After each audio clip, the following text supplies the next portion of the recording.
Hi, welcome to CCI Huronia's first fall Lunch and Learn webinar series. Today, our webinar is going to be talking about the new reality. What does Condo land look like now? We're going to be getting an update on what has been happening in Condo land since our last webinar in June. My name is Sonia Hodis. I'm one of the many directors at CCI Huronia and a condo lawyer, as well as your moderator this afternoon. If you've missed any of our previous webinars, recordings of the past webinars can be found on the CCI Huronia website, which is ccihuronia.com. under the resource content tab. I'd like to thank our sponsors for helping us out today and sponsoring today's webinar. As you can see, our sponsors are Leah Associates, Bayshore Property Management, Purcell Property Management, Integrity Property Management, FCS Fire Consulting Services, Scion Culture Engineers, and Building Scientists. And without the generous support of our sponsors, we're not able to offer these webinars free of charge to attendees. So thank you again to our sponsors for supporting us and supporting our efforts. Who is CCI? Well, CCI is the Canadian Condominium Institute, and we are an independent nonprofit organization formed in 1982. We have chapters from across the country and 8 alone here in Ontario. CCI Huronia is one of those Ontario chapters. CCI's main objective is education. However, CCI also advocates for condos. We represent all of those involved, from owners to directors to professionals, and we encourage all these stakeholders to work together. If you want to experience the benefits of membership of CCI and you're currently not a member of CCI, please check out one of your local chapters and consider joining today. You can go to the national website, cci.ca, to find a chapter near you, and you can click on the chapters tab and then on chapter locations to find that chapter information. Debbie's also going to be putting a link up in the chat box with respect to how you can find your closest chapter. CCI National has a National Resource Center available on the cci.ca website, and there's a lot of information there that's related to COVID and also other condo-related issues. So if you're looking for some resources, check out the National Resource Center on the cci.ca website. And don't forget to follow and like CCI Huronia on Facebook and find out about our upcoming events by checking out our website at ccihuronia.com. So what's new in condo land? That's the big question for today. And when we last ended our webinars at the end of June, we were at the point where we were starting to see the province going through a gradual reopening, and the biggest debate that we were having was about amenities and what we should do, whether we should open them, how we should open them, should we keep them closed. So now we're 3 months post this point, and I'm going to start off this afternoon with a poll to see what condo land actually does look like now in relation to amenities. So I'm going to put this poll up, and there's a couple questions there about what did you do with your amenities over the summer? Did you close them down, keep them open, or only open some of them? And then there's a second question, and it's a multiple choice question. If you opened your amenities, what did you open? So go ahead and participate in the poll. And let's see what condo land looks like.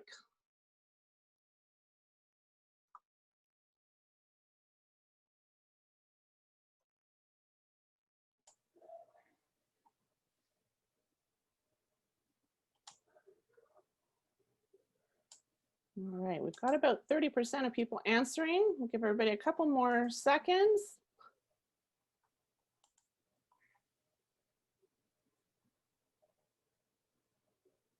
Now the votes are starting to come in. It looks like the majority of people are opening some amenities.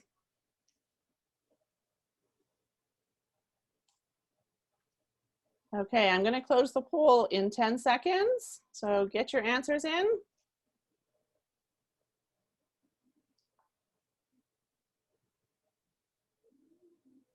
5, 4, 3, 2, 1. And here are the results. So it looks like 77% of our viewers opened some amenities over the summer. 19% closed them down entirely. And a very small percentage, 3%, only opened all of their amenities. And then in terms of the amenities that were opened, the indoor pool and gym and the outdoor lounge seem to be the top 3 things that people opened, followed by an outdoor pool, playground in meeting common rooms. Only 10% of those that opened amenities opened their guest suite. Nobody has opened their sauna and hot tub. So some interesting results. I'm just gonna share them with you so you can see them yourself. Sorry, I forgot to press the share button.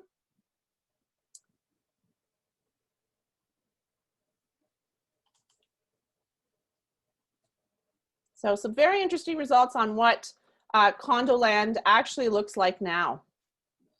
So what else is new in condo land? Well, there's a couple new announcements that we want to bring to your attention. July 24th, the declaration of emergency ended, and that had an impact on the suspension of AGMs and allowing of virtual meetings and electronic voting without a bylaw. So a couple key dates. October 22nd is an important date. If you were to have your AGM between March 17th and July 24th, you need to hold your AGM by no later than October 22nd. And then the next important date is November 21st. If you were to hold your AGM, we're supposed to hold your AGM between July 25th and August 24th. You have until November 21st to hold it. And in addition, you can continue to hold your AGMs virtually and with electronic voting without a bylaw up until November 21st. And then the suspension with respect to serving notices remains in effect until November 21st. So all the exceptions that were in place during COVID in the early spring are still in place until November 21st. So two very important key dates. If you want to get some more information about this, CCI did post something on their website. If you look under our news section, you'll see the post. Also, the government announced recently that they are not going to further extend the deadline to hold AGMs, but they will consider extending the deadline in which you can hold virtual meetings and do electronic voting without a bylaw. We don't have a definite answer from them yet. And important to those that are here, especially if you're in the Toronto, Peel, or Ottawa region and you're watching us, the Ontario government announced yesterday that as of today, the numbers for social groups is being reduced. So if you're in those regions, you are down to 25 people outdoors and 10 people indoors. Everyone else is still in the 50-100 rule, 50 people indoors, 100 people outside, provided you can maintain the social distancing requirements. Also, some municipalities have made it mandatory to wear a mask in enclosed common areas of condos, but this is scattered across the province in terms of who's doing what. So check your local municipality bylaws. And the courts have upheld a COVID policy in a condo. So if you're interested in looking into that, that's Toronto Standard Condo Court 1704 versus Fraser. It's a recent decision which upheld the condo's policy to restrict repairs during the pandemic that were done in a unit unless they were an emergency or an essential service. So it's nice to see that the courts are supporting the condos with respect to those policies. And then not related to COVID, but still important to condos, October 1st is an important day because that's the day that CAT's jurisdiction is being expanded. So that's the Condominium Authority Tribunal is expanding their jurisdiction to now include not just record disputes, but also disputes relating to pets, parking, and storage, as well as chargeback and indemnification provisions relating to those issues. So that's something else to look forward in condo land. So once again, we've got a great lineup of speakers today, and we've got people from not only our CCI Huronia chapter, but also from our sister chapters across the province. So thank you to all the speakers for joining us today and dedicating your time to putting on these great webinars. A couple of reminders before we get started. Please mute your phones. And if you are online, mute your mics and shut off your cameras unless you're a speaker.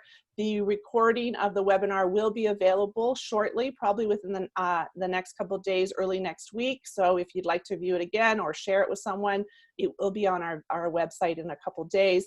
If you have any trouble with the connection and the meeting, log back in. And last resort, if you're still having problems, you can always log in by phone. All that information was in the confirmation you received with respect to the login details. You can continue to use the chat box to put your questions in. The speakers will be monitoring the chat box and try to answer the questions as we go. We will be taking live questions at the end of the webinar as well. So if you want to ask a question at the end, just raise your hand, and you can do that by opening the participant box and clicking on the raise hand button. If you are dialing in by phone, you can still participate in the question an answer period by pressing *9. That will raise your hand and I'll be able to unmute you to ask your question.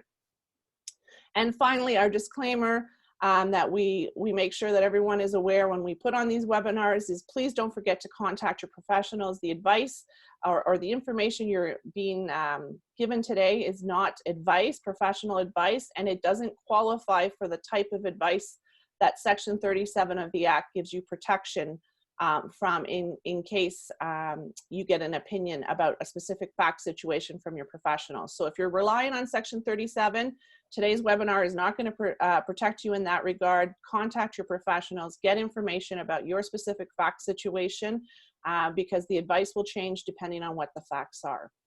And so starting us off today, we are very fortunate to have Dr. Mabel Sin come back to us. She's been a regular on our webinars. We love having her. She's a doctor from Newmarket. She's also the executive lead for the Wellness and Health for Altitude HCM. She's a facilitator for the Mindful Based Stress Reduction Program, which is starting in October. Her contact information is in the chat box. And if you probably don't know this about Dr. Sin because this is a well-kept secret right now, but I found out that she's actually in the process of publishing a book on hope, health, and happiness. So if you're interested in what Dr. Sin has shared with us over this year, you might be interested in looking for that book when it gets released sometime in the future. So Dr. Sin, thanks for joining us again tonight. Or this afternoon, actually. We moved to the afternoons now. That's right. That's right. Well, thank you very much, Sonia. And I'm so excited to be back. So I'm going to talk about embracing the new normal. And this is such an important topic right now because as physicians, we're now looking at the collateral damage from the COVID-19 pandemic. So the collateral damage include things like increased depression, increased anxiety. So there's a lot of catastrophizing among people, and that's just normal. That's just our human nature. And then of course, you all know about the pandemic fatigue. People are just getting tired, okay, of all this, it seems like Groundhog Day again. And so what's happening too is that doctors are getting burned out, not from looking after COVID patients. So as an example, South Lake, which is the hospital that I'm affiliated with, we have 2 cases of COVID, okay, in the entire hospital and 0 in the ICU. So what the doctors are getting burned out from is the mountains of requests for medical notes because people are afraid to go back to work, as an example. And it's going to get worse because winter's coming. So the days are getting shorter, people are going to be outdoor less. And I know at this point, Sonia's thinking, oh my gosh, I didn't bring you here to get everybody depressed. So here's the good news, okay? So I'm going to give you some facts that I hope will help you embrace the new normal. So these are facts that we know as of now.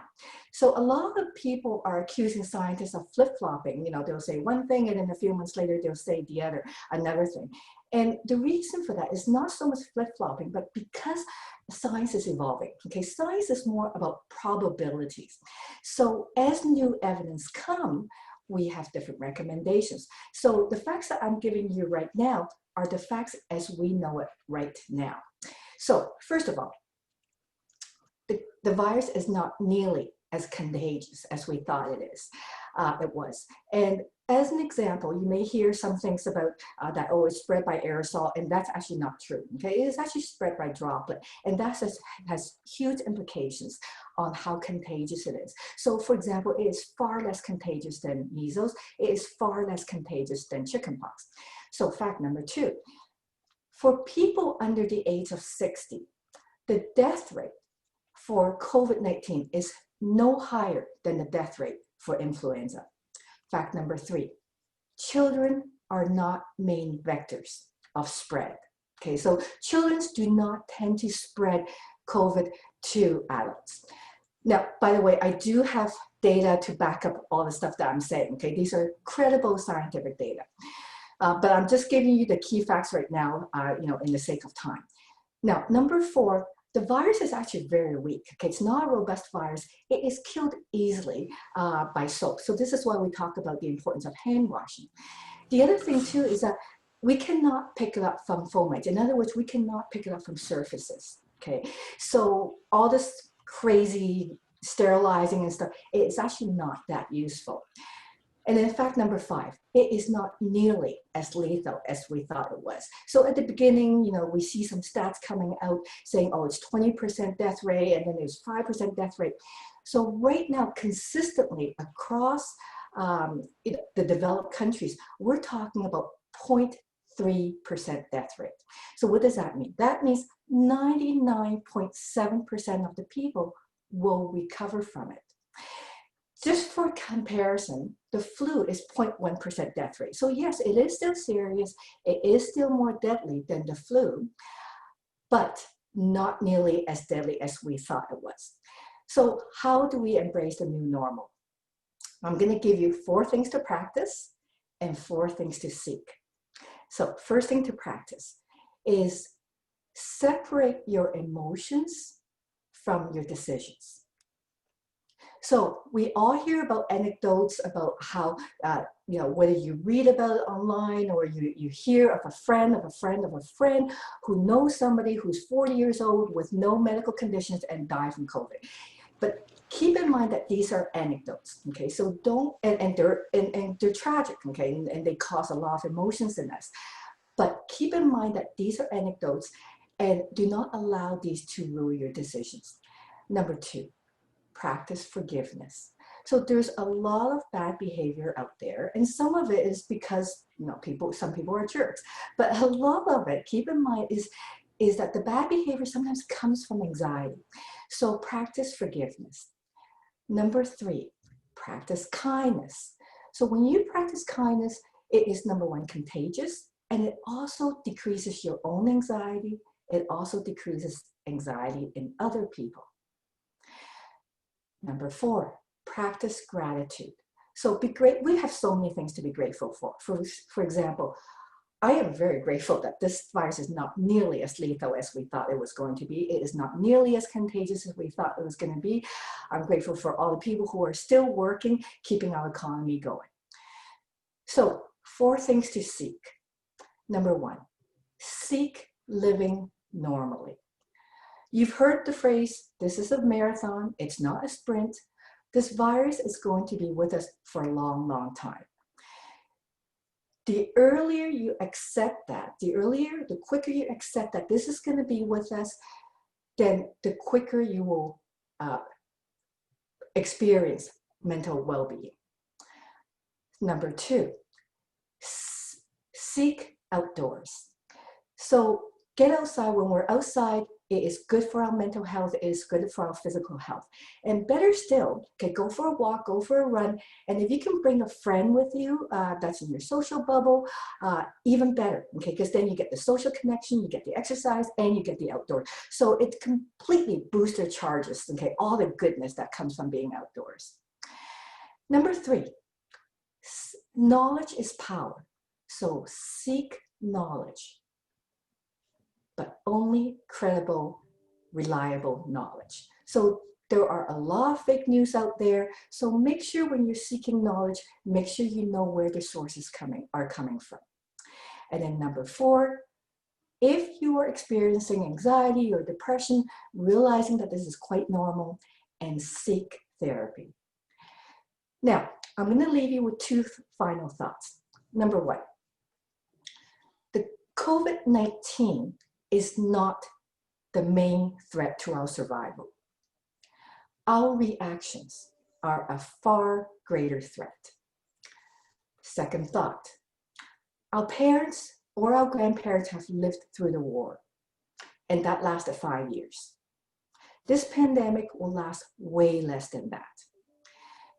This will end.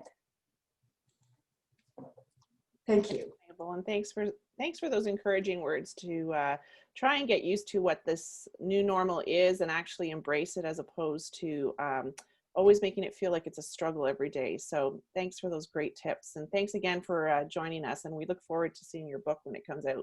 Thank you.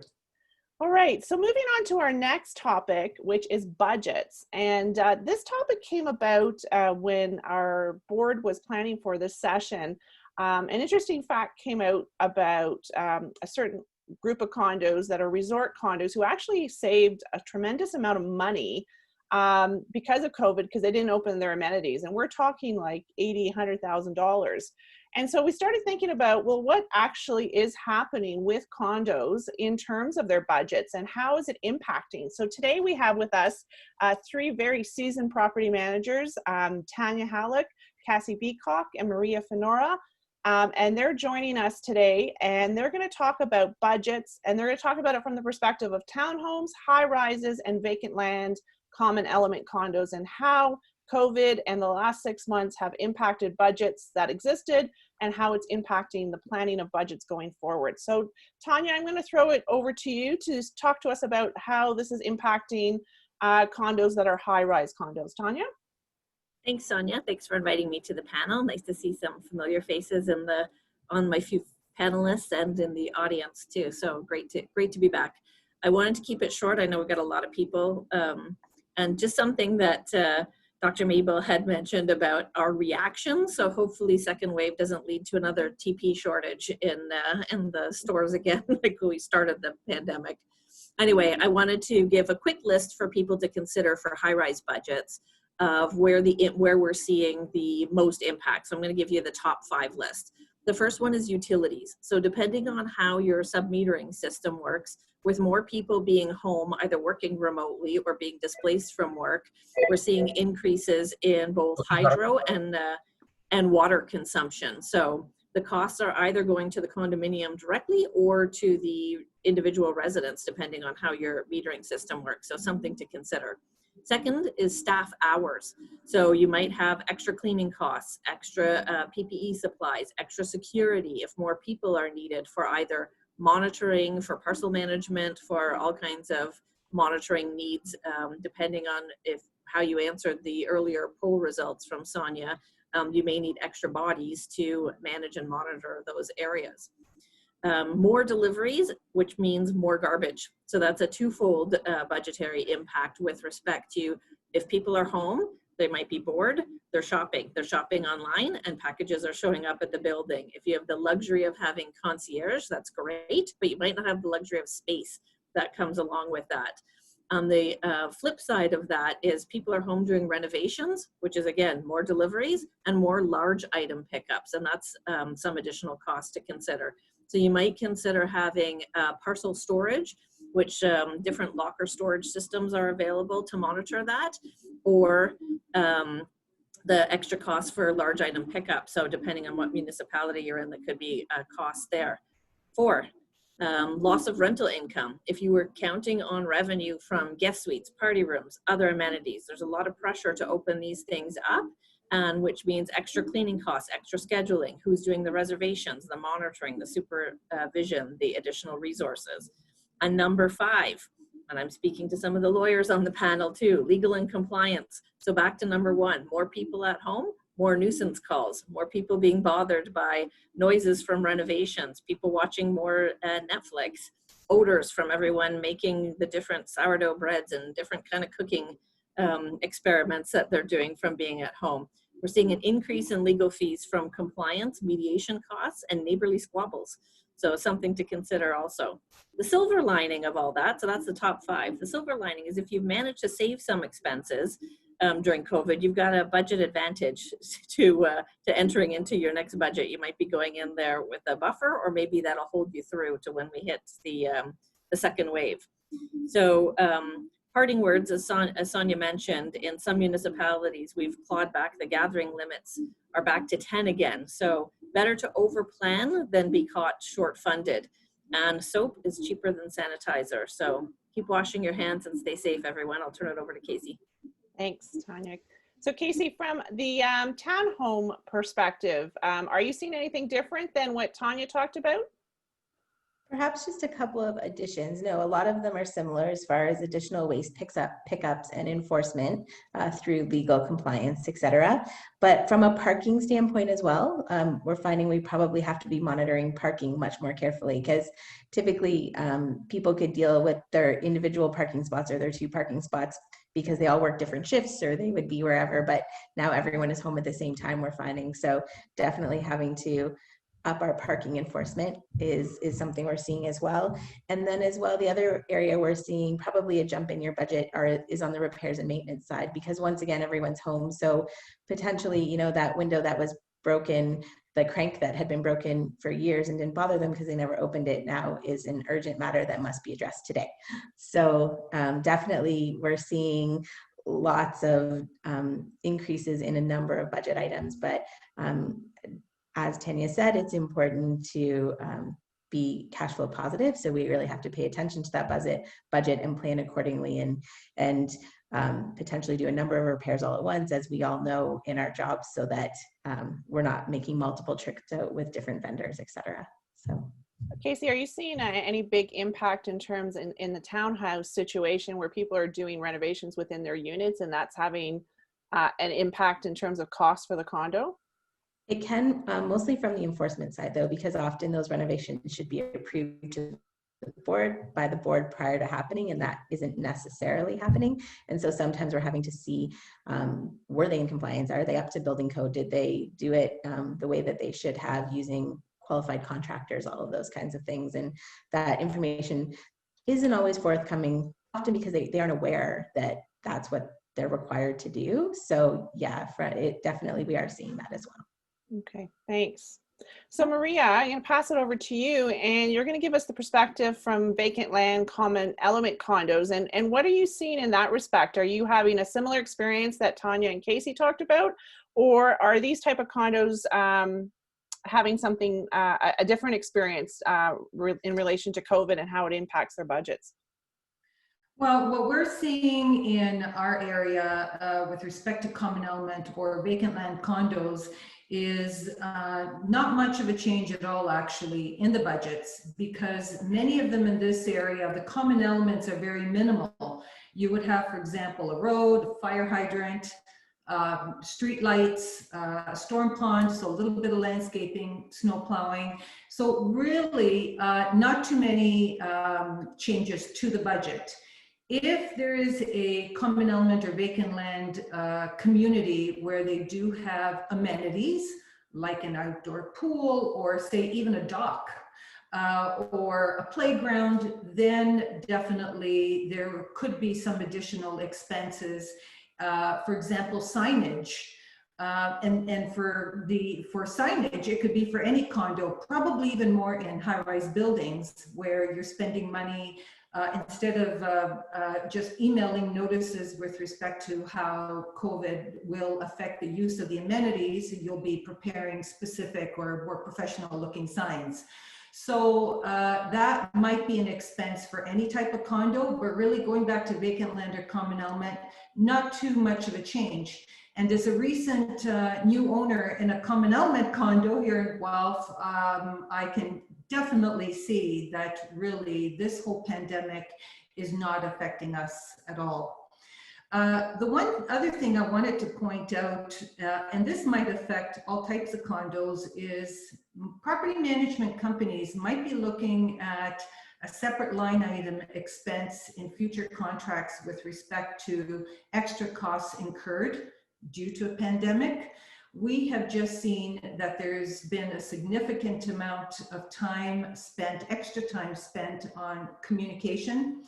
And it's almost like an extra layer of work for the management company and for the property managers when it comes to dealing with all aspects of operations in a condo as a result of this pandemic. So we're all new to this situation, but it's certainly going to make us think about how this might affect the extra time and costs that some condos may have to incur. Thanks, Maria. That's an interesting point. Casey, have you experienced increased office costs due to the changes that we've had to make with dealing with, all the sort of day-to-day operations of the condo? Definitely, for sure. So I think because we've moved to virtual platforms, A lot of our townhome sites would often hold their AGMs on site in an open area, you know, bring their lawn chair, that kind of thing, and they can't do that now. So definitely we're seeing increased costs that way. And as Maria said, I'll echo her point, a lot of additional communication required just to get the basic things completed. So. Thanks. And Tanya, we're almost running out of time here, but I just wanted to put a question to you. In terms of, a lot of condos are starting to get into their next budget year now and starting to plan for the next year. Any lessons learned over the last 6 months about how we maybe should approach our budgets differently going forward? Yeah, to echo some of my colleague panelists here, the communication is an issue. So it's managing those expectations. And from what the doctor had mentioned earlier, it's really appreciating the patience and kindness, which you can't put a dollar figure on, but it's recognizing that we're all human and struggling to get through this. But it's recognizing that your amenity income might not be where you thought it was, but your legal expenses might be higher than you anticipated. So it's treating the staff, whether it's the property manager or other staff, well, and making sure that the additional hours and resources are accommodated for. So that's probably the biggest ticket item. Yeah. And what do you guys feel about maybe having more of a buffer in the budget for a contingency fund? I know a lot of condos operate pretty lean in terms of their budget versus the money they're bringing in. Did you see benefits for condos that had a bit of that contingency cushion there in their operating budget?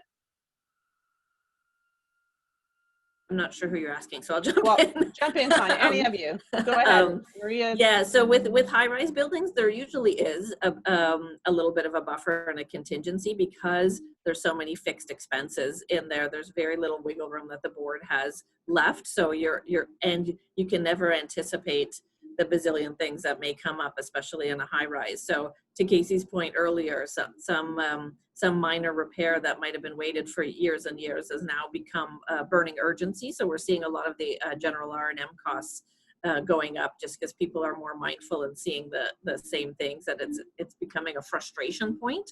So it's the consequences of those feelings that end up translating into dollars. Casey, do you have any comments to add on that point? No, I agree. If you had a contingency, it was probably a great thing. It's something we definitely are talking to our boards about as a number of budgets are coming due. But the other side, and I think the point we haven't mentioned, is insurance. What's that going to look like too, right? So because we don't know where that's going and what that's going to look like. And it is a budget line item that I think should seriously be considered as well. Maria, any final thoughts? Well, I think because we've all these condos have gone through this situation, there's no question that boards should be thinking about increasing certain categories. I mean, a lot of our condos aren't too keen about keeping too much of a contingency, but certainly with all of this happening, if they've ended up in their fiscal year with a bit of a deficit, they'll certainly be encouraged to put a little bit more money in the budget. Okay, well, thank you to the three of you. Thanks for sharing your experiences and your expertise. And we hope to see you on one of our upcoming webinars. Thanks again, Casey, Maria, and Tanya. So moving on to another topic that involves money. Blair, I'm trying to unmute you, but you're resisting. There we go, you're unmuted, great. Okay, perfect. So Blair Spinney, he's gonna talk to us today about audits and how that process has changed because of COVID. So Blair, tell us what's going on and what we can expect if we're gonna be getting our audit done. Thank you very much, Sonia. So I guess the biggest change is maybe where things are happening. I guess pre-COVID, auditors would come out to the site or at the management's head office where all the records were stored. We would do our audit field work and would be on our way. Now what's happening is we're getting delivered or we're picking up a box of the records and we're doing our audit. We take that away and we do the audit actually off-site. Now we're starting to move a little bit back more to doing them on site and at offices where people are going back to work a little bit more. But if we do hit a second wave, that's that trend may reverse again, and we'll be back to the box audit methodology. So generally when we actually get a box, I guess that usually contains the records for the current year, or the year under audit. And that sounds sort of reasonable. You know, you think about your balance sheets, that's at your year-end date. The revenue expenditures are up to the year end. However, the accounting process generally needs to look at the period after the year end to provide evidence of where things really stand at the year end. The best example of this would be a lawsuit. So say, for instance, a corporation has a lawsuit, just say, for instance, for $1 million. And after the year end, there's a settlement, say, for $100,000. Now we're dealing with what we've actually have to record at the year end, the $100,000 hit, the $100,000 liability. So that's something you'd have to record even from what you've learned after the year end. The other thing that might happen, nothing may happen. It may settle without anything to be paid, then there's nothing to be recorded or disclosed. The other possible outcome is that, you know, you get to the time you're actually signing off, the board's signing off on the financials, and nothing's been determined. It's still outstanding. So there we'd have to get into disclosure of the nature of the lawsuit and all sorts of disclosures about amounts and probabilities. So there we're getting into the notes to the financial statements. And the notes to the financial statements actually have a lot of information that does come from things that happened after the year end. So we would get large commitments for reserve funds, where we'd want to disclose those if there were commitments made after the year end. Decisions of the directors, maybe they decided they had a good year, they want to transfer money between the funds, or just to firm up some of the estimates in the financial statements. Say we've got a receivable that we find out after year end that we aren't able to collect it for whatever reason. So that's the accounting process. For the auditors, we have to do verification of things after the year end. The biggest is probably subsequent payments. So we're looking at invoices after the year, paid after the year end. We want to make sure that anything that related to the year end is picked up. Looking at minutes, and that covers a whole gamut of items, contingencies, lawsuits, commitments, and other things. So we want to make sure we're looking at that. Status certificates and reserve fund plans, those things can be finalized or issued after the year end, and they certainly have to be looked at by the auditors. So that's all part of the scope of the audit. So just to wrap up the implications of all these sorts of things, make sure that you send as much as you can up front. All the minutes right up to the date you send the box is good, even if they're not approved. Be prepared to send more by email. That's bound to happen. There's going to be stuff that you're going to miss. There's going to be some delays or inefficiencies in completing the audit when it's done on site, off site. One other thing is the auditor is going to be dealing more with electronic copies rather than the originals. So the auditor might be required to do more procedures to substantiate amounts because those documents could be falsified or manipulated.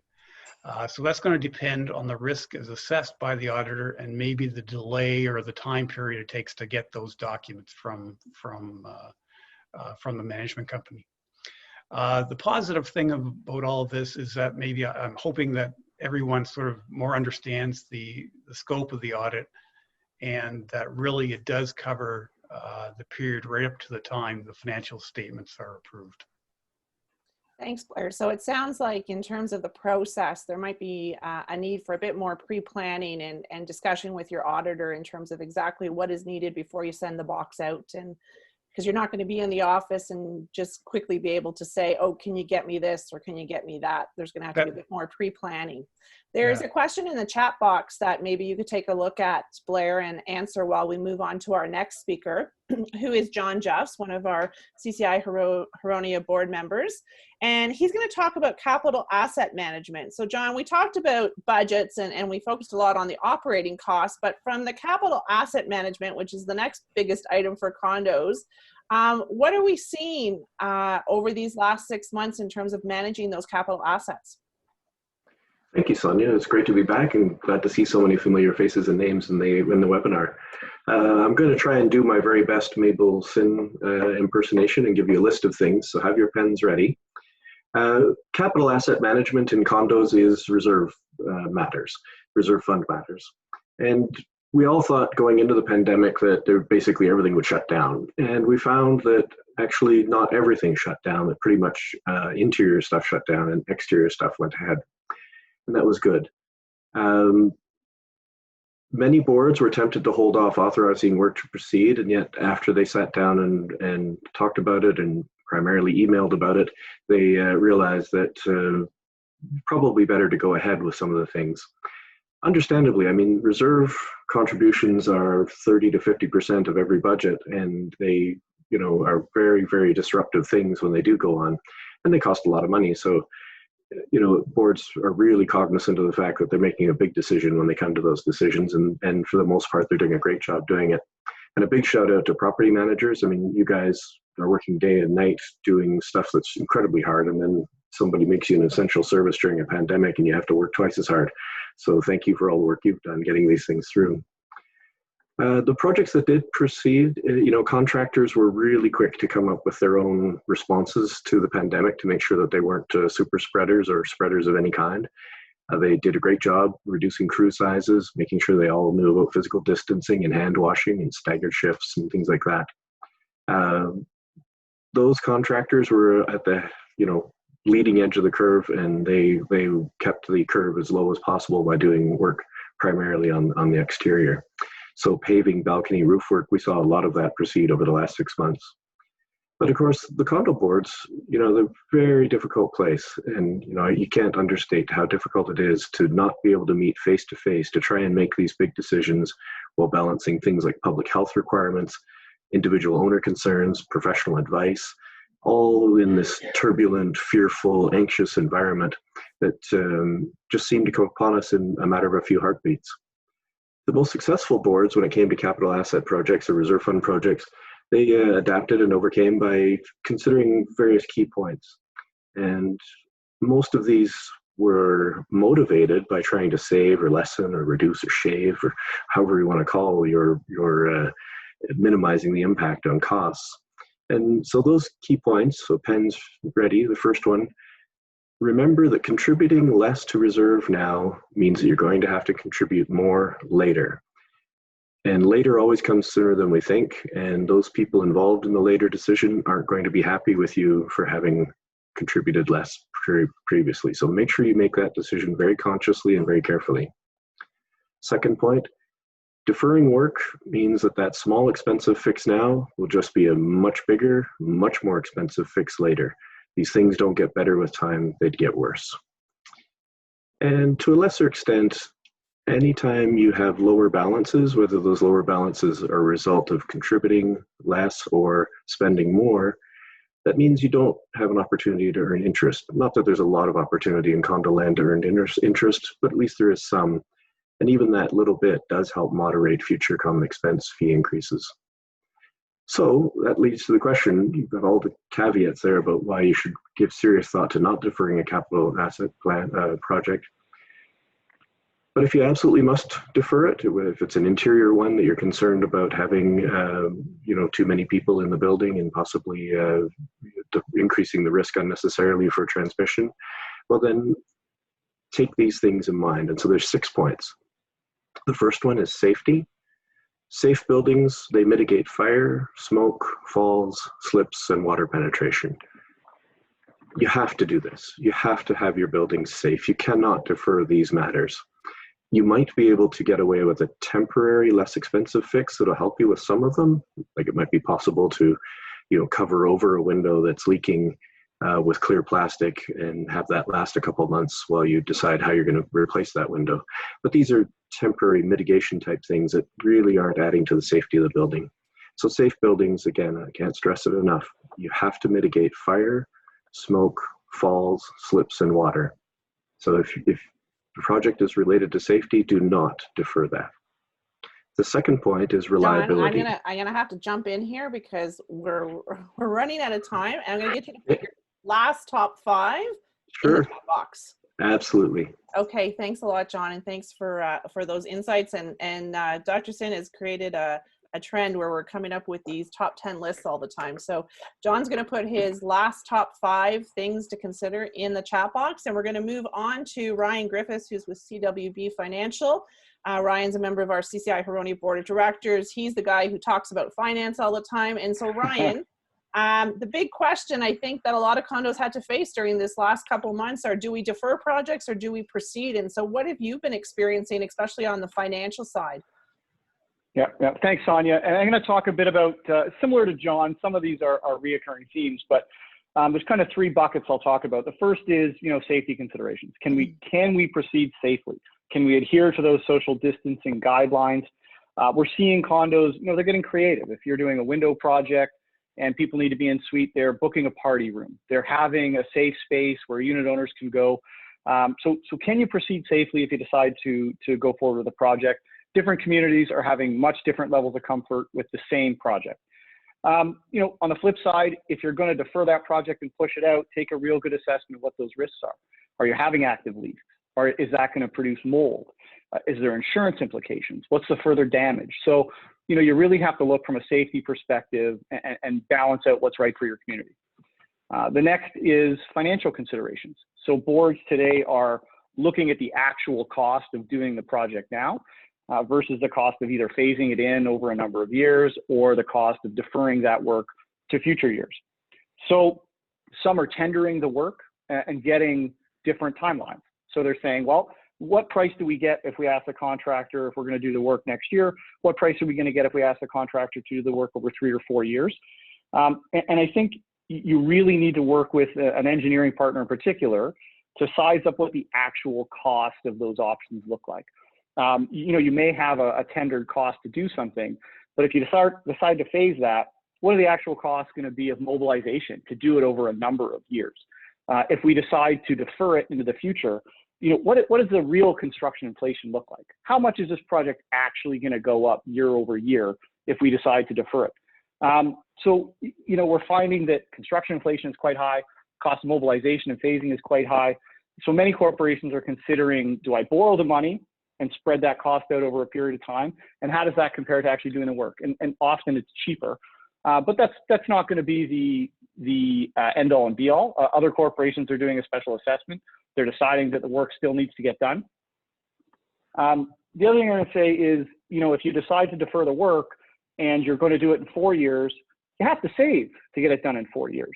So be honest about what the realistic plan is and what it's going to cost you. Sit down with your engineer, maybe a financial partner, and figure out what those actual financial implications look like. The third is some boards are very reluctant to move ahead with a major project because they can't have those face-to-face or in-person meetings. That alone is preventing some corporations from moving forward, but others have proceeded with virtual meetings, whether it's a town hall information session or whether it's a formal meeting of the owners. So they have had success. You can do an information session relatively cheaply. We're seeing some corporations do a hybrid model.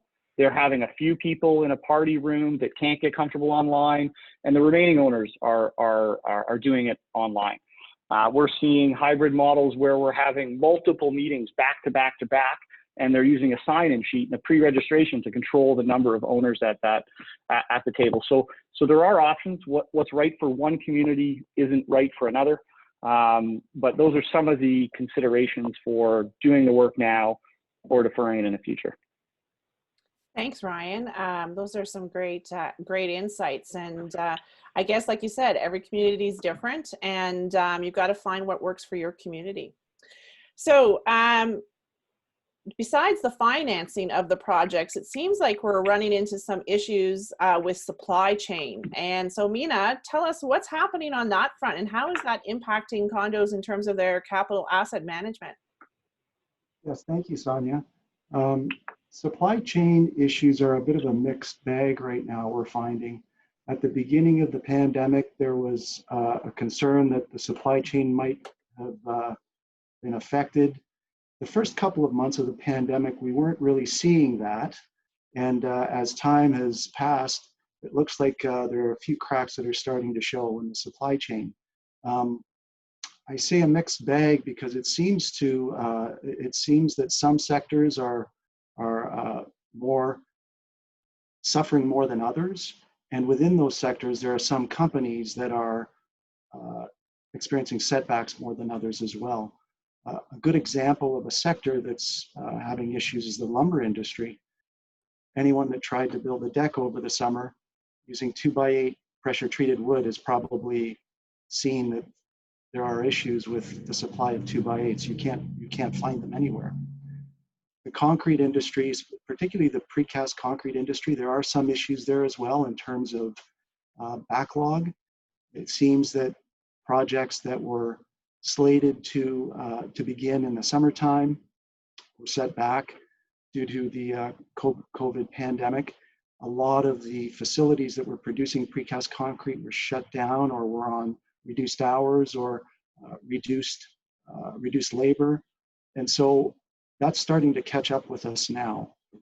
In terms of manufacturers within a sector, in the roofing industry, for example, shingle supply, we're finding some manufacturers are very slow to deliver, while others haven't been affected at all. So it seems to be, like I said, a mixed bag.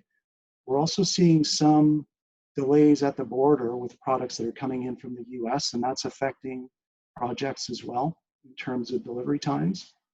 So with all of that being said, there are a few things that should be done when you're planning a project and when you're delivering a project. From a planning perspective, you'll definitely want to check on availability of materials before you go to tender.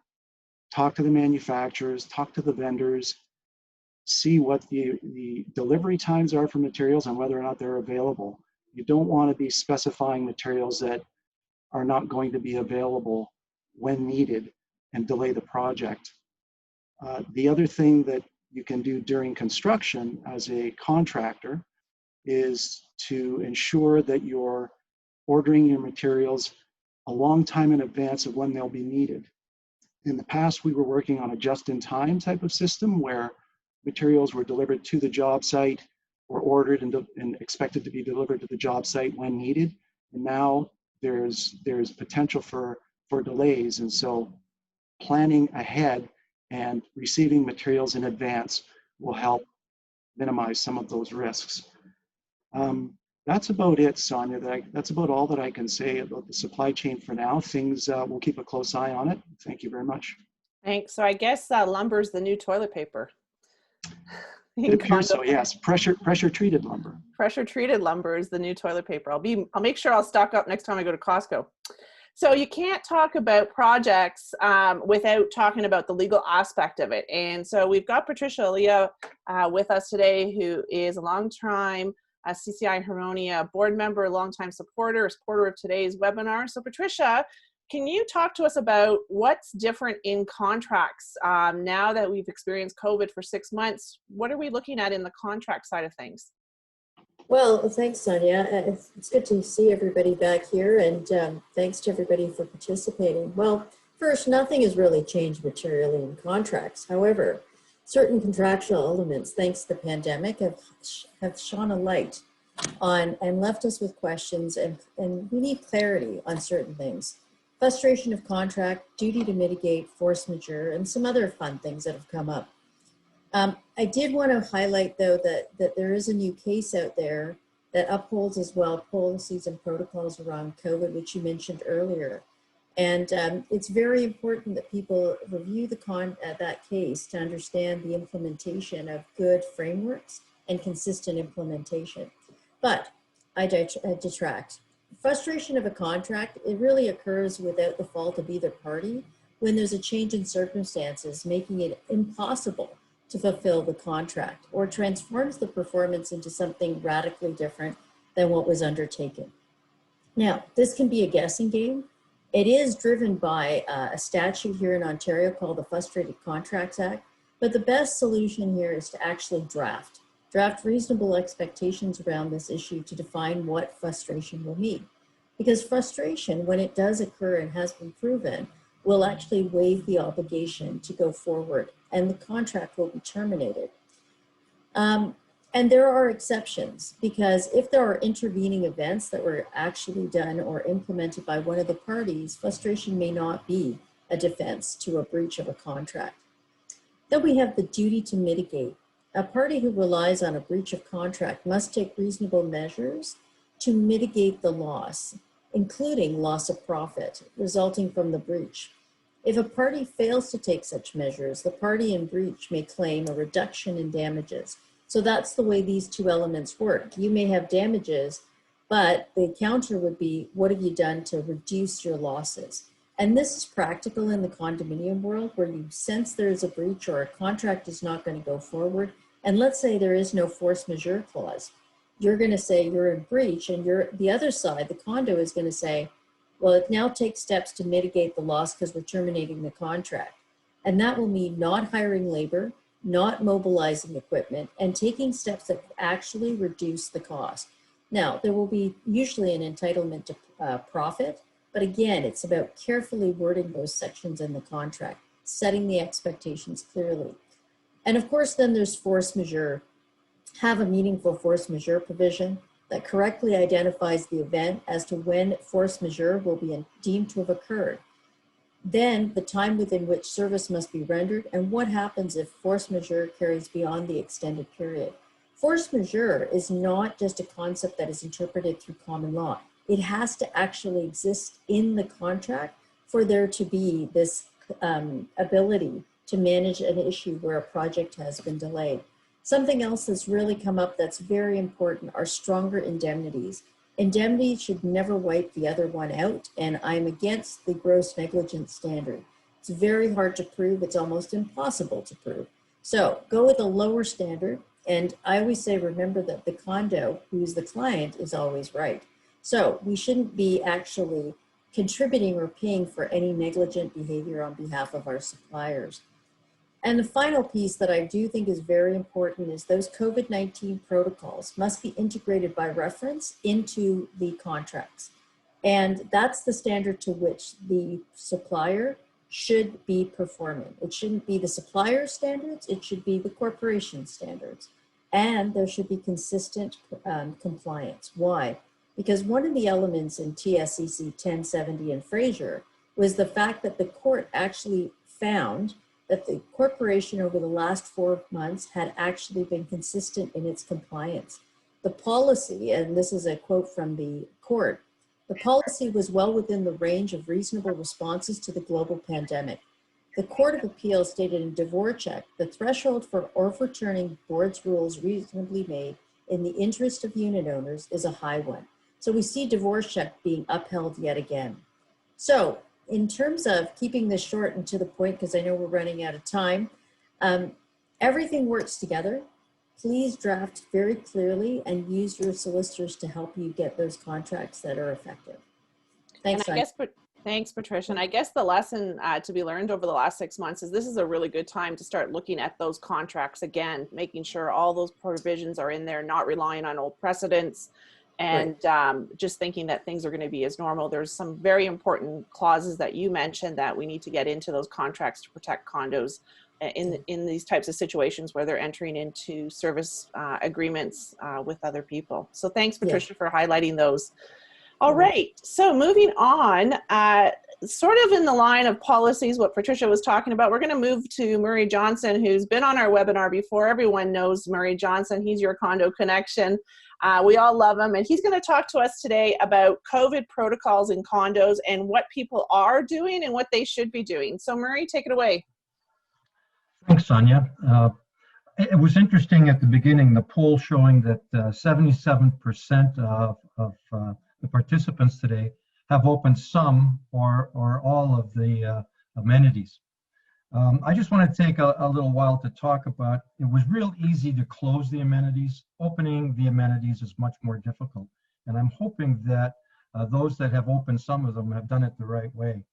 To put it in context, I heard this the other day. It took over 5 months for worldwide cases of COVID to reach 10 million, but it only took 4 weeks from that point to reach 20 million. And yesterday I heard it only took 6 weeks for the number to go up to 30 million. That's a sobering thought. And seeing the Toronto and Peel and Ottawa, them rolling back some of the stage 3 gatherings is a testament to some of these rising numbers. As the numbers rise, so does the risk of bringing the virus into the condominium living environment and work environment.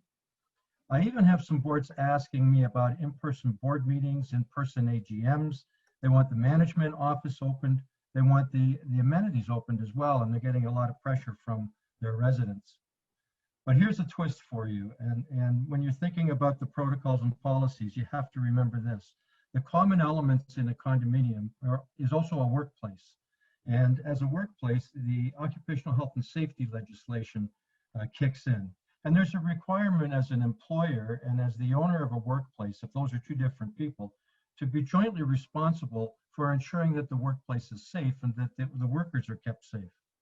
And that means that as you start to open amenities, the protocols or the plans that you put in place have to be very, very comprehensive. And what I mean by that is if you open up the gym and you're letting people go in there, that gym should be as safe as it was pre-pandemic. So you have to build these safety measures in place. It's always about the protection of residents and workers that I think about when I'm advising my clients. And to that end, there are some amenity opening considerations that I put together. And I think before you even look at these things, what you have to do is you have to put together a list, compile a list of all of your amenities. The list should also include in-person AGMs, in-person board meetings, and opening the management office, because everything on that list is going to have a full and robust discussion and analysis. Once you've made a plan for each of those amenities, and it could be the rooftop, a barbecue, the front of the building, the back of the building, they're all over the place. Keep those plans for future reference. If somebody comes back and says that the corporation didn't do due diligence and they got sick, you can pull up these plans and the way that you ensured compliance, and I think that's going to remove a lot of liability. But as you look at each item on the list, I want you to think about capacity and physical distancing. A room that used to hold 80 people isn't going to hold 80 people anymore. A gym that had 10 pieces of equipment is not going to have 10 different users at the same time. So you have to really talk about that, consider that, and always follow the government guidelines on that. Once you figure out how to get the people in and how many can be there, we've got to look at the physical environment. Plexiglass partitioning, tape marks on the floor, signage, all of those sorts of things have to be factored in. Once you've done that, start to think about the booking methodology. It's not going to be the same as it was before because booking is going to change. When you think about how many people you can let in the gym or in the pool, you've got to be able to control that. And that takes us to access control and hours of operation. They're going to change as well. You may have to disconnect some of the proximity switches, disconnect or stop the fobs from working properly. The hours of operation are going to change because there'll be more cleaning involved. And that takes us into cleaning and sanitizing. Your procedures and your plan should include cleaning before and after the use of the facility, and maybe during if that's appropriate. Your list might be longer, but I think at the bottom of every list has to be non-compliance options. What happens if somebody breaks the rules? What if they're not doing things the right way and putting other people at risk? Do you stop them from coming? Do you close the amenity? Who knows? But once you've got all of these plans, share it with your owners. They need to know what the new environment looks like. Maybe send a copy to your insurance broker as well. Sonia? Thanks, Murray, and thanks for that great list that you put together. That's been really helpful. And it's interesting, that poll that we did at the beginning. It's interesting to see how many people actually are opening the amenities and what type of amenities they're doing. But definitely this list is things that you need to consider if you're going to go that route. Thanks again for joining us.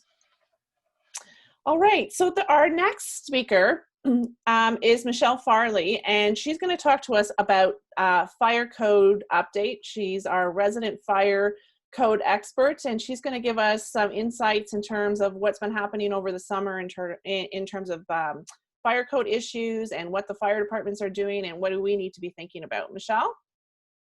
Thank you, Sonia. So what does fire safety and the fire code compliance look like in the new normal? Well, not so great news. As reported by many of the fire departments and insurance companies, residential fires have been up 65% since COVID became a problem. So are you in fire code compliance? Because now of all times is the time to make sure that you are. At the beginning of COVID, many of you may have decided to or were advised to postpone maintenance, which included a lot of fire safety inspections and in-suite fire inspections. There was a lot of fire code information. It was changing every day, and everyone was just doing their best. Even fire inspection orders were affected. On April 9th, the Fire Marshal's Office issued a bulletin stating that they were suspending the timeline for appeals on inspection orders if you received one from the fire department. But as of September 11th, they have issued a new bulletin and the clock started ticking on Monday. You have 15 days to appeal any orders that you received during the COVID period. That means the fire department is back to business as usual. The fire department's back to doing inspections, and with fires up 65%, that's absolutely essential that compliance be met. Some of you may have been lucky and had your annual and your regular inspections done before COVID and have your staff trained and have a sustainable plan in place. Some of you might have been able to schedule it after we entered phase 3. Others may have postponed inspections, and you should be scheduling those now. The fire code is the minimum standard. But remember, the fire alarm companies only do about 50% of your fire code compliance. Over 50% is your management, supervisory staff, cleaners, workers that work within your buildings. They check things such as fire drills, fire doors, fire separations, and storage management. As times remain uncertain and we prepare for a possible second wave, you should be reviewing your fire safety plan and your fire code obligations. If you're a townhouse complex, remind your residents to check their smoke alarms and their CO detectors.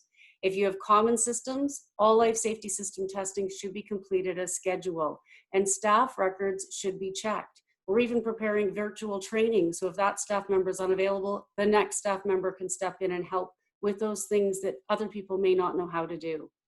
If you missed anything, get it scheduled now so you're prepared.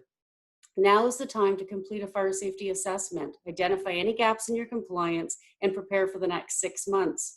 If it seems overwhelming, contact your experts. We're here to help and help you address your gaps. Staff and contractors have to be prepared as well. However, your plans are what's going to keep your condominium safe. We've seen cases of supervisory staff, supers, security come down with COVID. A lot of small buildings don't have a backup plan. In these cases, who's doing that other 50% of the fire code that's typically done by your staff? A lot of items had to be addressed virtually, even notices of violation, as the fire department only took a couple of weeks to ramp back up and get back out there and be looking at your buildings. Get your regular inspections done. We're seeing an increase in notices of violations again. I can see Murray's about to faint here. A lot of those are including smoke control, which is part 7, standpipe changes, which happened in the last code cycle, but many of them still include what your supervisory staff do. Residential fires have increased. So ensure you're fully in compliance now. If you are, well done. I know how hard this has been on property management, but if you're not, come up and implement a sustainable plan. Make sure your supervisory staff are trained and you have a backup training plan, which may include some customized virtual training. Review your fire safety plan communications to your residents and your contractors, and check your building responsibilities.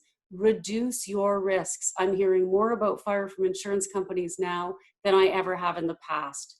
Prepare for the worst, hope for the best. Fire code compliance is your responsibility, but it's about life safety. The bottom line is the fire code's a law. It's important now more than ever, and remember our obligations on the fire code to maintain compliance at all time. good records, safety protocols, and communication with your residents. We can all keep our people and those living and working in our condos safe. This is about everyone's safety. And remember, you are not alone. Thank you.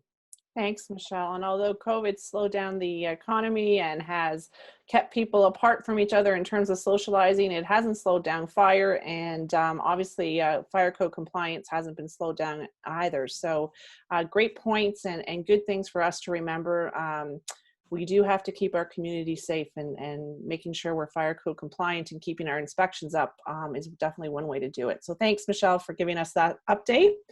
And now we're going to move on to a topic that came up in one of our webinars in the spring.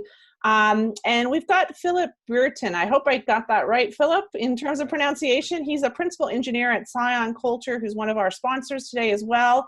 And we posed the question to him about what are condos doing with respect to their air quality and air systems, and has anything changed over the last 6 months? So Philip, can you give us an update in terms of where condos are going in terms of air quality and their systems?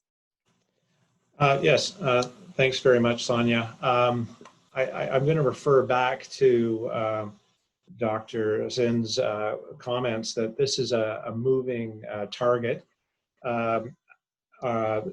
Our buildings in Ontario are based on the Ontario Building Code, which is based on the National Building Code, which then draws back on ASHRAE, which is an international standard. So ASHRAE released in April a position document on infectious aerosols in response to COVID-19. So that document is intended for high-risk buildings such as shelters, prisons, hospitals. But the principles also apply to residential type condominiums or offices.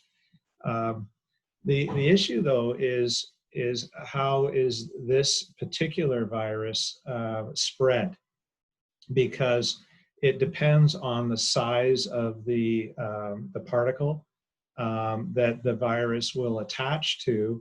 The smaller the particle that it can successfully attach to and infect somebody, the more difficult your controls, your HVAC controls would be.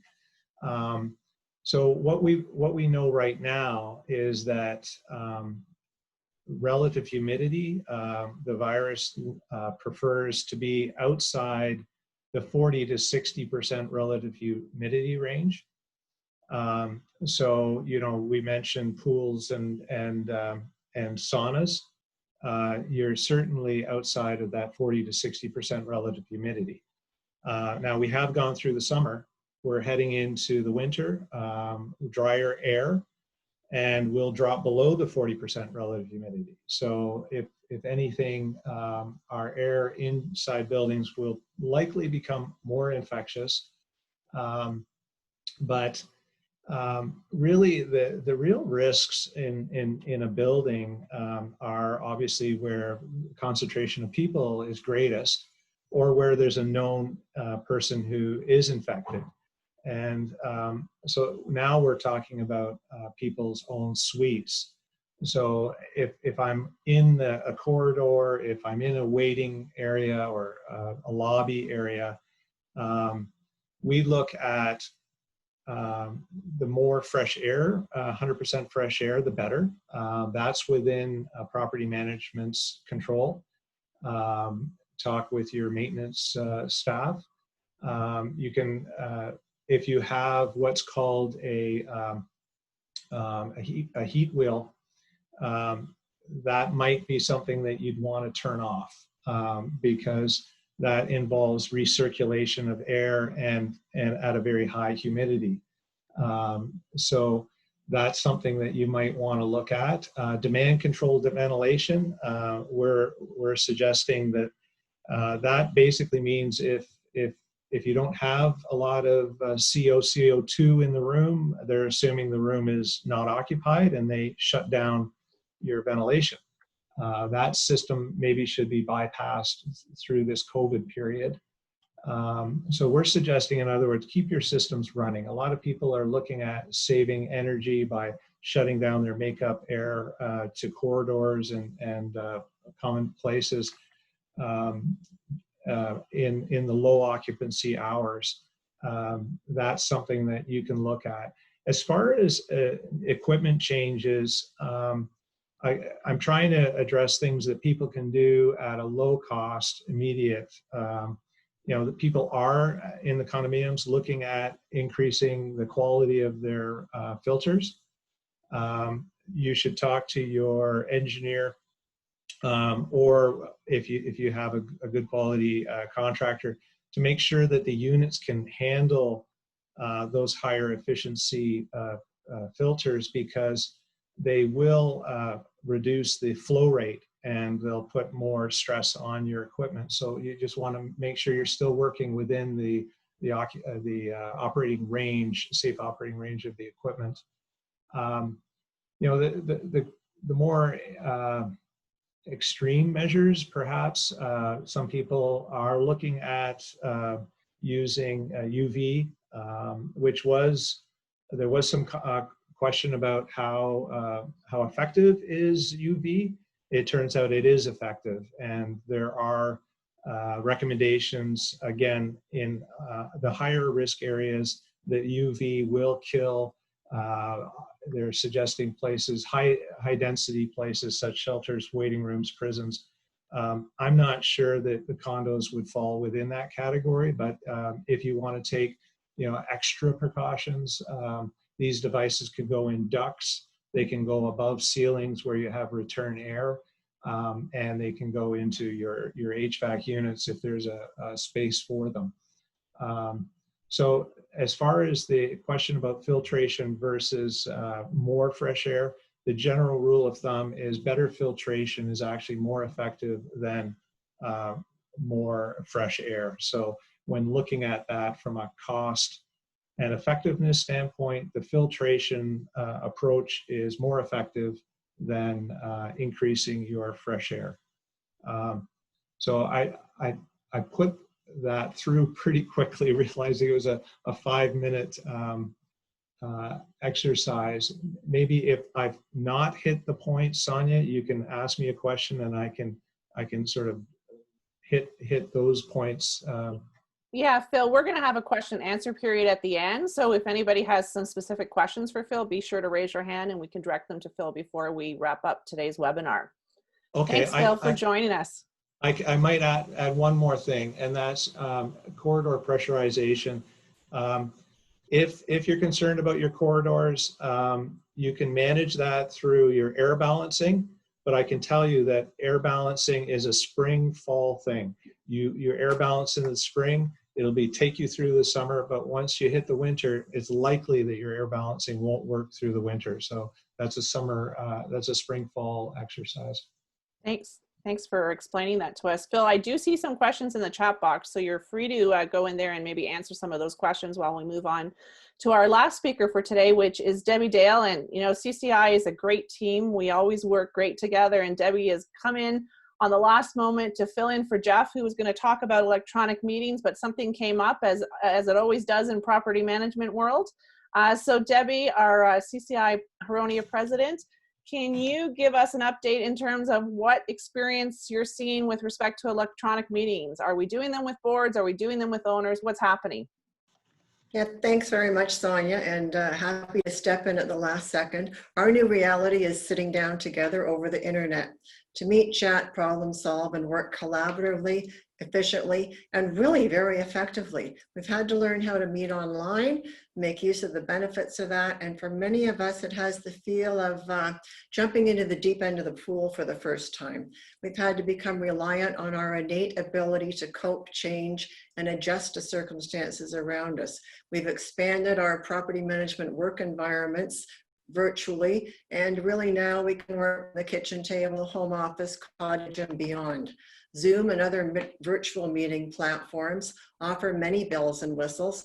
For a fee per month, you can actually acquire a meeting transcript. So volunteer recording secretaries have now been freed up a lot, and paid recording secretaries, unfortunately, can be replaced quite easily, therefore yielding a possible reduction in meeting expenses.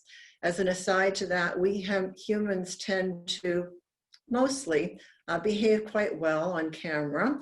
So it gives the result of allowing folks to stick to a meeting agenda very easily. We've learned that owners can vote online in secrecy. The webinar-based platforms offer a mechanism that does make this possible. A recommendation, however, stands out for condo boards and managers to get legal advice on that before tackling the intricacies of voting online, or consider using services that are specifically designed for condo owner meetings. There are some condo-focused lawyers now offering virtual meeting packages, and they're really not that expensive. The meeting chairperson has more control in a virtual meeting platform, so that's been a huge plus. Timed director candidate speeches at the annual general meetings can actually be terminated or ended right on time. Residents who have difficulty expressing themselves calmly at an annual general meeting or any owner's meeting can be reminded and actually removed from the meeting quickly with a couple of clicks. Not pleasant, but it can happen. Screen sharing has been a great asset. It allows multiple meeting attendees to focus on the same item all at the same time. And since everyone's already looking at their monitor or screen, what a great opportunity to have a captive audience. Owners are pleased to accept a virtual AGM, provided the information explaining the desire is to protect them is sent out with the meeting notice. At my company, we've learned that really the secret to this is sending out that precursory info. Otherwise, we do get some kickback from a couple of folks. It's amazing the number of condo owners that have quickly become comfortable with and embraced meeting online. Along with a virtual meeting invitation, we include a little how-to link that's easy to follow so that the owners and directors feel well equipped. Those without internet or personal devices can simply join by picking up a telephone, but phoning into a virtual AGM is a tad problematic with voting. So those using a phone, we suggest that send a proxy in advance to the meeting, and generally one day ahead seems to be a timeline a lot of my colleagues are setting. Clients recognize there's no more waiting outside the management office for someone to be off the phone, return from a site review, or finish the prior meeting. We now hold by appointment online meeting sessions comfortably that respect the time restraints of all parties and actually start on time. Connectivity has been a discussion point in my offices as we wondered about how to stay connected during this time with owners and maintain relationships. We experimented with a trial phase, and it was pretty enlightening. After choosing a mix of properties and owners, we issued invitations to 100 residents for what we called 5-minute virtual property management, or PM, chat opportunities. It was really interesting. The idea caused some angst in terms of the volume of residents that we thought may appear and take us up on the offer, and the resultant heavier workload. Of 100 residents, only 3 booked a 5-minute virtual PM chat. Of the 3, one was bored and looking for something to do. Another was unhappy about a few things and wanted to raise these without wasting time to send in an email or fill in a form. The third was a resident that had not used a virtual meeting platform before and wanted to give it a try and say hello face to face. So what did we learn from the 5-minute virtual PM chat offers? One owner thought it was a great way to connect face to face. Another felt it was faster than written communication. And the third was willing to try something new. Pretty cool. A practice virtual meeting session before an owner's meeting is ideal in preparation for large groups to gather. We've learned to facilitate the learning to support inclusive and accessible meeting environments.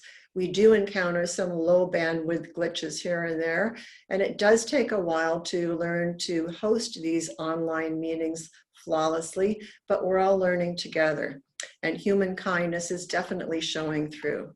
In summary, everyone saves time without travel to and from management offices, boardrooms, and meeting spaces.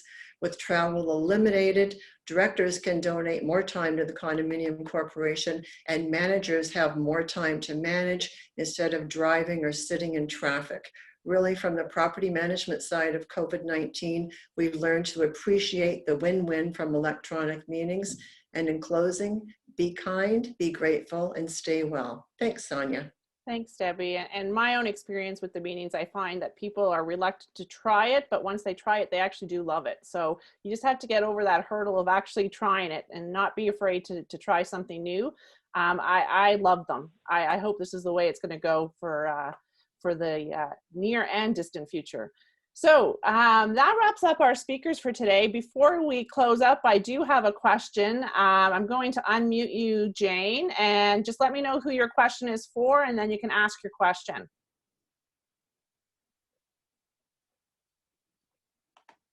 Just trying to unmute you.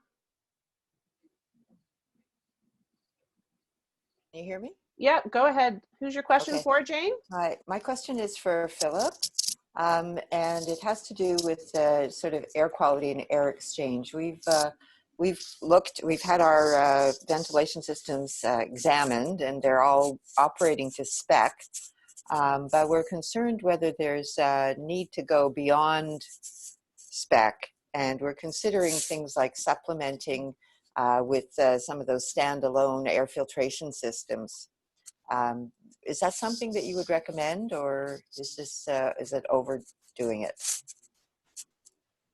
I personally think the situation is moving too quickly to give you a recommendation. I think what we've learned over the last 3 or 4 months is that the virus is less a risk than we had originally thought. Even the ASHRAE position document that I've sent you a link directly to. Thank you. It's referring to all viruses, and this specific virus is not as susceptible to the very fine particles that might hang in the air for 8 minutes up to 8 hours. So the droplets are likely to fall quickly, which means your risks are in fairly close proximity to other people. Now, the thing is, if you're in a building it's a seniors building or people that really want that added protection, there are very reasonable options such as the UV and the increased filtration equipment. Someone asked offline about portable equipment. There is portable filtration and UV equipment that can be placed in your higher occupancy areas. Okay. Did that answer your question? More food for thought. Thank you very much. Okay, thank you. Thanks, Phil, and thanks, Jane, for your question. Anybody else have a question? I don't see any other hands raised. There is one question in the chat box that didn't seem to get answered, so I'm just going to read it out. And any of the speakers, if you want to raise your hand, if you want to answer this. The question is, our indoor pool is currently closed due to the added cost of cleaning. In Halton, we were required to clean the facility a minimum of twice a day, washrooms and all frequently touched surfaces. We were told that we should use qualified cleaning services, not volunteers or regular cleaning people. Would this still be a general guideline? Obviously, this costs more money and owners don't want that added $50 a month. So who wants to tackle that question?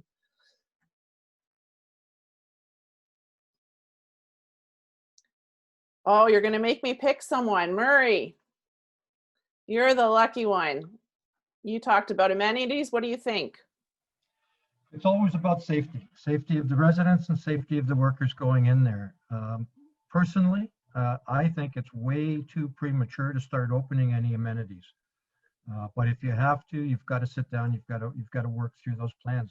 That's the only thing you can do. Every building's a little bit different. Every pool's a little bit different. I do know that the change rooms and washrooms, I think, are still supposed to remain closed at this time. Thanks, Murray.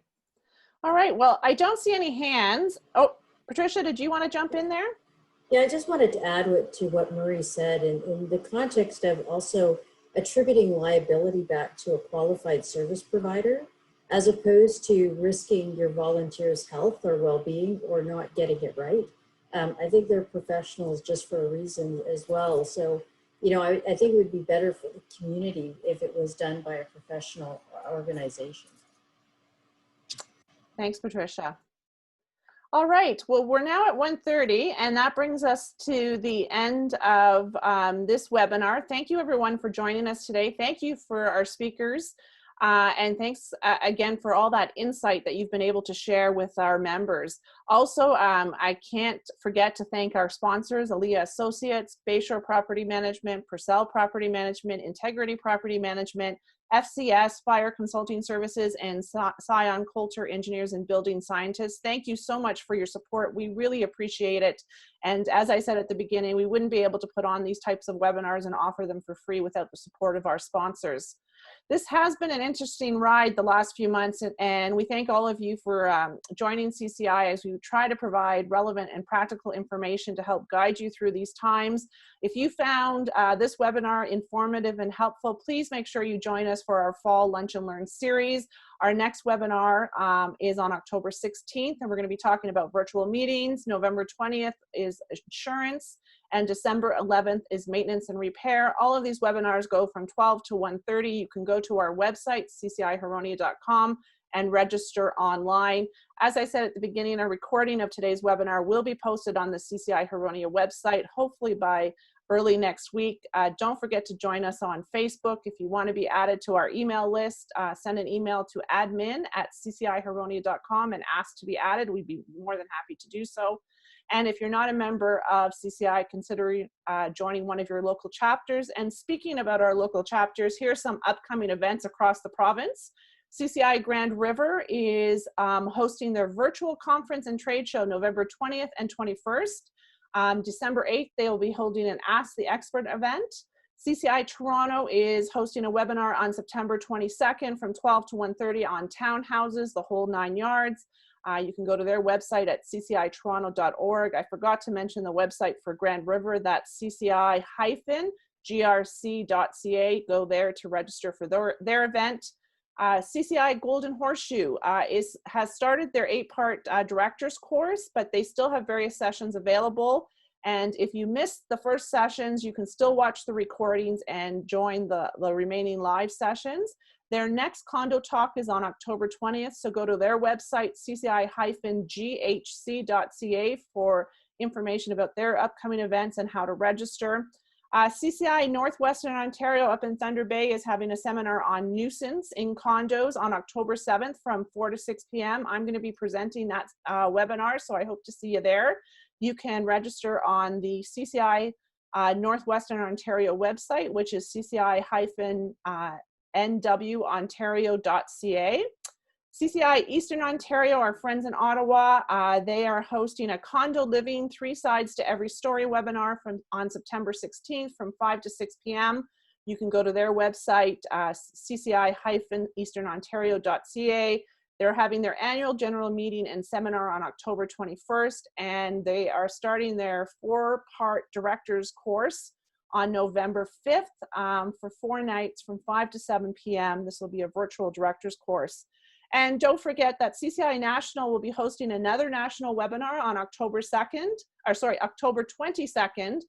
from 4 to 5:30 p.m. The topic is insurance, another pandemic for condos and stratas in Canada.